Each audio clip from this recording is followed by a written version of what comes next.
to why we seek things out. Why do we wear things?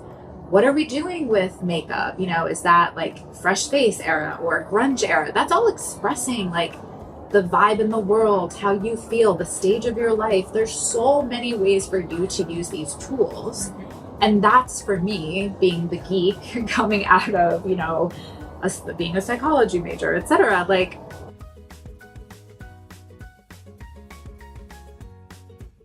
all right, Heal Squad, we are back for part 2 with Bobbie Thomas. We talked all about her journey in part 1 and so much more. And today we're talking a lot of fashion. She has a whole different take on it. I hope you enjoy. Okay, because you know what's interesting about all this heavy stuff that's going on? When I was recently sitting down for a shoot yesterday that hasn't aired yet. Okay. And I wanted to talk about a very hot topic that I really can't talk about yet, but I talked about when I first felt butterflies as a widow, and all of a sudden one night I was at a restaurant and it just hit me. It was like, what? It's dark outside and I'm actually out of the house and it's past bedtime. There's a tablecloth and I feel cute. I am dressed up. I have perfume on and I am sitting across from someone that I feel chemistry with. And just that surreal moment that I really hadn't felt since the first chapter of my life. I mean, you're married, you know, it's tough. You get into a grind. And I thought, whoa, I never thought after I said I do that I would be putting myself out there in more ways than one. But what I did not expect to realize was all of a sudden just having something spark you, whether it's butterflies for someone or a trip or some goal. All of a sudden it was like I cared that my underwear matched.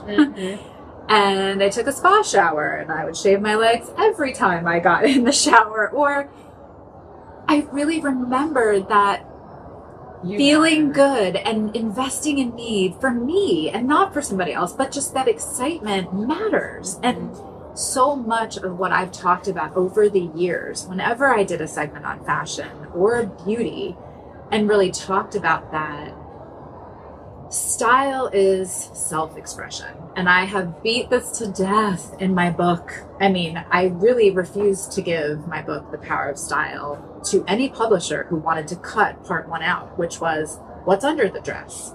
Part 2, I'll talk to you about your best colors, your body type, and all of the stuff you want to know, and how to clean your closet. But if under the dress doesn't feel good, if you don't have the right foundation internally, I could put you in the coolest Gucci suit and set you off into a party and you're gonna just hunch your shoulders, back off into the corner of the room. You're not going to shine from the inside out. So fashion and beauty are tools we have to express ourselves, but they're just tools. And I think that it's, for me, seeing a retailer, like we're sitting here at Macy's, it's wild. We should really put bubble wrap around this, because the experience to be at a place that's inclusive of so many layers. You can come shopping here with your mom or your dad. Or your best friend that has a completely different style than you. Good point. And I have found that the shift to .com and digital, while it is super convenient and it's amazing, oftentimes a site has really narrowed it down to their look, their customer, their person, and it's a very solo act. Everything's become so solo. Yeah, so social solo. media, everything. We think we're connected, we're so unconnected. Yes. And I Great like, point. I really Never thought about it in fashion. Yes, and because for me, I'm always looking at the psychological sort of underbelly to why we seek things out. Why do we wear things?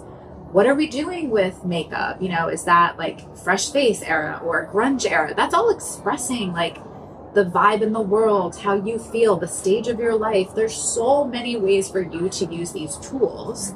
And that's for me, being the geek coming out of, you know, being a psychology major, etc. Like, I think it's fascinating, especially the need for people to want to declare trends every season. That's just humans showing you that we want to be part of something together and that we want to all feel like we're connected. And so while I can't stand trends sometimes, I never thought about because that. it puts pressure on people, yes, I also love knowing that it makes you feel like that little wink, like, oh, you totally get this too. It's like a great way to kind of like, without words, connect to someone else, to say like, oh, I love the skater culture, or you see Gwen Stefani and people rejoice. It's like, yes, fans, we need this. We need to have, our low slung Dickies. And I could go on, and you say a brand and it just sort of conjures up this tangible feeling inside you. And so when you bring me to a store like this, get ready for 5 more episodes, because I absolutely love the fact that Macy's has always stood for it, and I don't get $1. I'm not paid to be here. I'm just gonna sing. I love many department stores. I also love Nordstrom's and more, but I really love the accessibility and the sort of come one, come all, because I miss for the kids today that you can't call up your girlfriend and say, let's go shopping. Like, that was such a thing. I know. Today you really only have matcha or coffee or whatnot, but there's only so many coffees you can have. And now we go on walks, which is great. But I miss exploring a department store with someone, and I would buy something I never would have thought of because my friend tried it on and then I did, and I thought it was cute. Or I was trying to help my mom find something. I just really love that. And I love that there's kind of something for everyone, in addition to helping to sort of highlight what is popular right now, because that's a service being offered to you that when you're on your own, you're sort of on your own and it's just one lane. So how does someone figure out the underneath so that they do sparkle in whatever suit they buy here at Macy's? Pick up the power of style, because it's a workbook. And it's, it's funny. I'm so happy to see an entirely new generation connecting to each other on social, because I do think on TikTok, I loved seeing the sort of next generation of ideas that we tried to share, because in my book, I talked about 3 words. And then I was like, oh my gosh, this is so great. They're finally, because I want it to be out there. But I shared something similar in my book where when you look in the mirror, what are your 3 words? And for me, I had 3 go-to words. 1, for when I knew I wanted to be inviting and welcoming. So whether I was going to hang out with friends at like a girls' night in, or meeting someone's parents for the first time, or going on a date. I had girlfriends here in New York on Wall Street. She's like, I don't understand. Like, this never works out. I don't have any time. After work, I'm like, did you go in your suit? Did you walk in with like the briefcase? I mean, it screams like, I'm super busy. I don't have enough time. I'm all about business. And these guys are intimidated by you because you're a force, and they may not be able to go toe to toe. What about like bringing a cardigan along, or something like a soft wrap sweater, a scarf, something to just help show this other side of you, that you come out of work like vibrating that energy. And so that's like, for me, I would have a word for that. And then like inviting would be my word. And then the word I have, when it comes to standing out, giving a presentation, wanting to be noticed, striking. Like, when I look in the mirror, do I see striking? Or do I see just sort of, something in between, which is polished for me? I always say, is this polished? Because sometimes you want to be polished going somewhere, but you don't want to draw the center of attention away from the bride or something else going on, right? You don't want to put feathers on your head.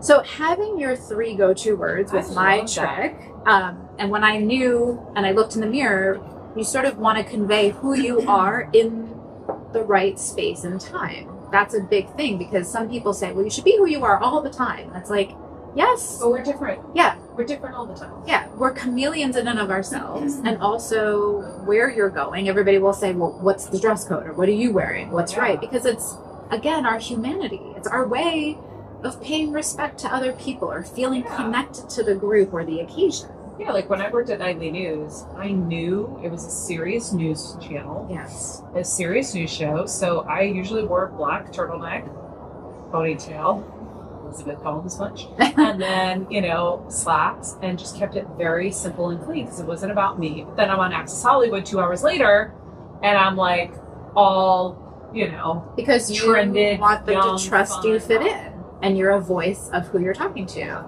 And yeah, on the news or on morning TV, I often have things I'd love to wear, and maybe they're more comfortable, but you don't want to distract from what you're talking about. And you want to like be inviting. So look, one of the things I do love about what we are seeing being tapped as a trend right now, I think after COVID and people wanting to feel pulled together and polished and dressed up, I love this resurgence in terms of our attention on tailoring and all kinds of menswear and suiting. I don't even like calling it menswear anymore, but it's really a way for us to feel sort of clean and striking and polished, all these words. Yeah, but it's like a palette cleanser because it's also evergreen and timeless, and having a great blazer, a great pair of pants, makes you feel powerful. And it's funny, you could imagine like a great pair of trousers. If you put them on with a t-shirt and sneakers, it's totally fine to go. It's my go-to. Right? You do that. I don't have them on now. I wear my shiny silver sneakers, silver Nikes, my trousers, my little white crop tee, and I'm out the door. You can go to the playground and do whatever, mom date, but then if you threw a blazer on over them and you put on a pair of pumps, some fun red lipstick, tie your hair back, you don't even need makeup. Yeah. That statement is so fresh to go get drinks with your friends. So there's many levels that I'm loving about this sort of effortless approach that we have all started to embrace more, where less can be more, because we want to take the pressure off. After COVID, we are all aware, I think, of life is serious, and we need to give ourselves grace and others break. And I think you see that in where people have just naturally gravitated towards, if you want to deck out and put on a full face of makeup, great, you're expressing yourself, you're feeling great. But at the same time, it's nice to kind of lean on these evergreen classics. You can build your own personality around them.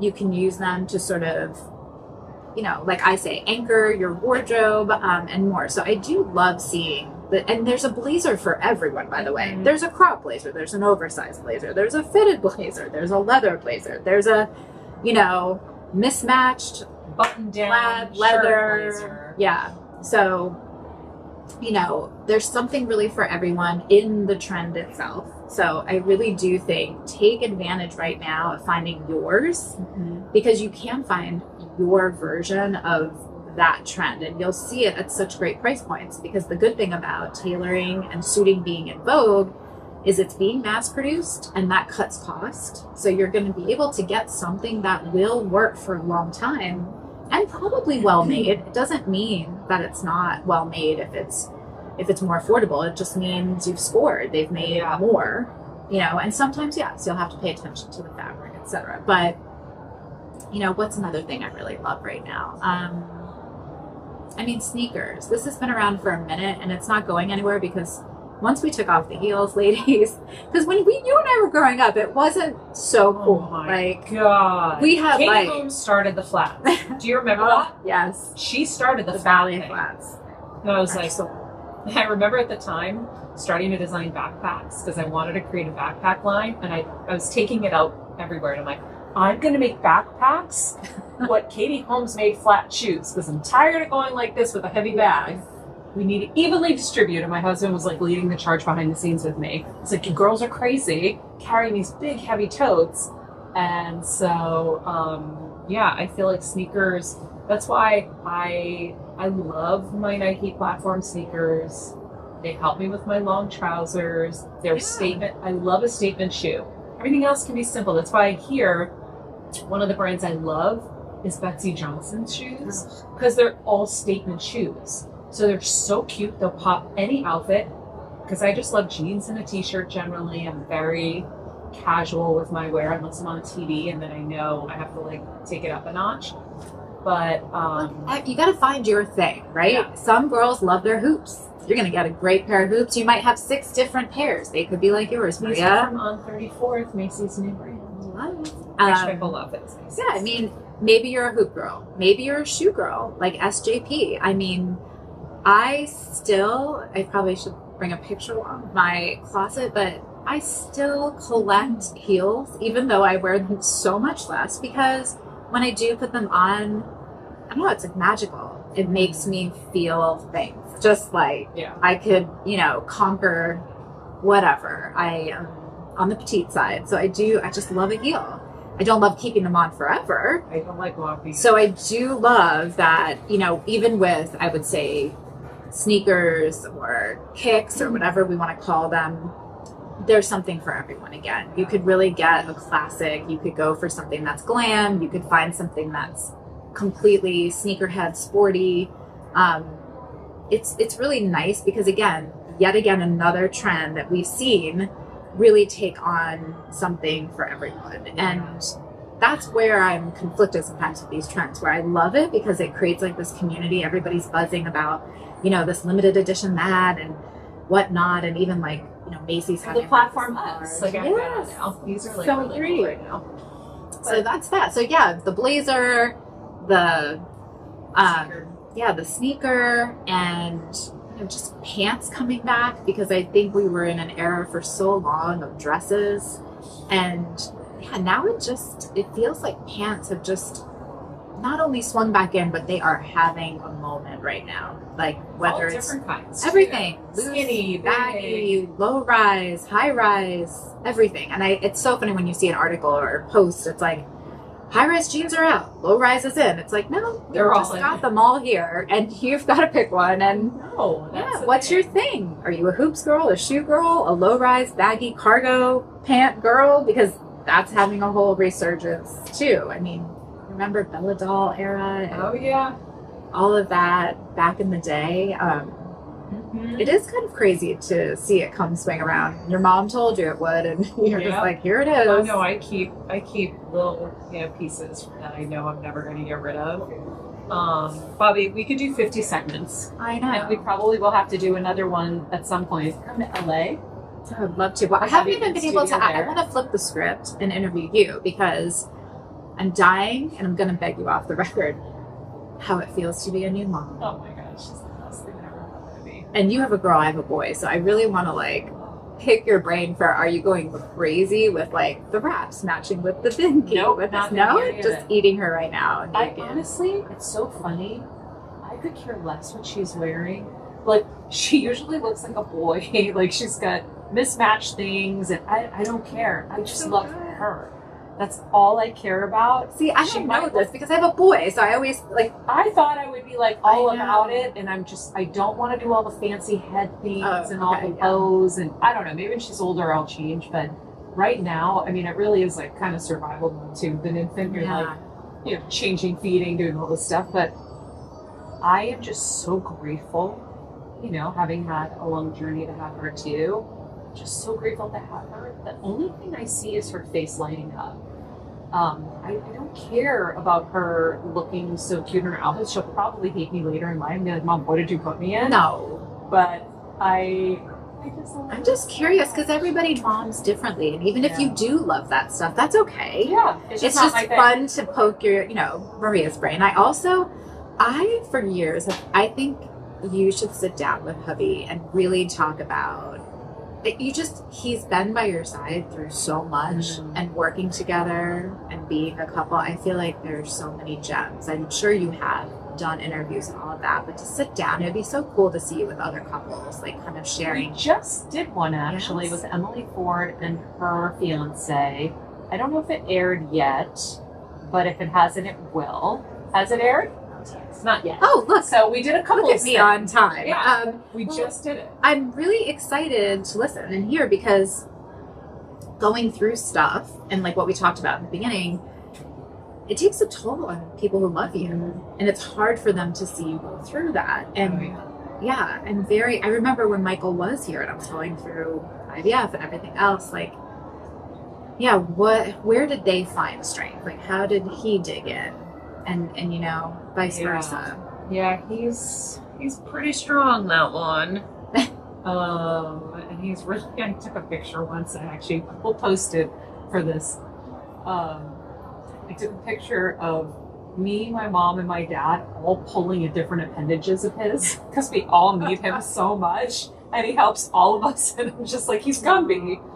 So yeah, we're blessed. Listen, we're no different than other people. We have our problems and we fight and, you know, Yeah, but the whole thing, but we're really blessed, I think, to have started this journey together when we did, because we really knew each other going in. And, you know, now having a baby so late in life, we know each other so well. We know our roles because we've had so many dogs. I know people will think it's crazy, but we had handicapped dogs, we had sick dogs, we had to nurse and take care of all of them. So we know kind of our strengths and weaknesses. So it was just easy when we had Athena to know who's doing what. And so far, so good. I'm so happy for you. Thank you. Yeah. Thank you. I can't wait to meet her. Oh my, I can't wait. Oh my Yeah, God, it's funny. come back. Thanks for having me. Oh my God, thanks for coming in so like last minute. I'm like, wait, we're coming to New York. We're going to be on the Here I show. am. And it was, who was the person in the Bahamas that... April Knowles. You know what's so funny? So this is a whole everything's so incestuous. We're all connected, but Rachel DeLima was my like producer forever when I first started at Today, and she grew up with April. She's Bahamian, and so I knew April, and then April helped when Albany launched, and I just knew her through that, and then Justin had invested in that, and Miss Lynn, and you know, that's my crew. Oh, yeah. Yeah, I feel like I dropped the same thing of what I was saying, but That's so funny. Oh, yeah. No, it was so interesting because then you were in my mind, and I was like, oh, I want to talk to her. This would be perfect. So thank you. Love you. get your time. All right, friends, I hope you enjoyed this conversation with my friend Bobbie Thomas. In the meantime, be nice people, make good choices, and be present. This podcast and all related content published or distributed by or on behalf of Maria Menounos or mariamenounos.com is for informational purposes only and may include information that is general in nature and that is not specific to you. Any information or opinions expressed or contained herein are not intended to serve as or replace medical advice, nor to diagnose, prescribe, or treat any disease, condition, illness, or injury, and you should consult the healthcare professional of your choice regarding all matters concerning your health, including before beginning any exercise, weight loss, or healthcare program. If you have or suspect you may have a healthcare emergency, please contact a qualified healthcare professional for treatment. Any information or opinions provided by a guest expert or host featured within website or on company's podcast are their own, not those of Maria Menounos or the company. Accordingly, Maria Menounos and the company cannot be responsible for any results or consequences or actions you may take based on information or opinions.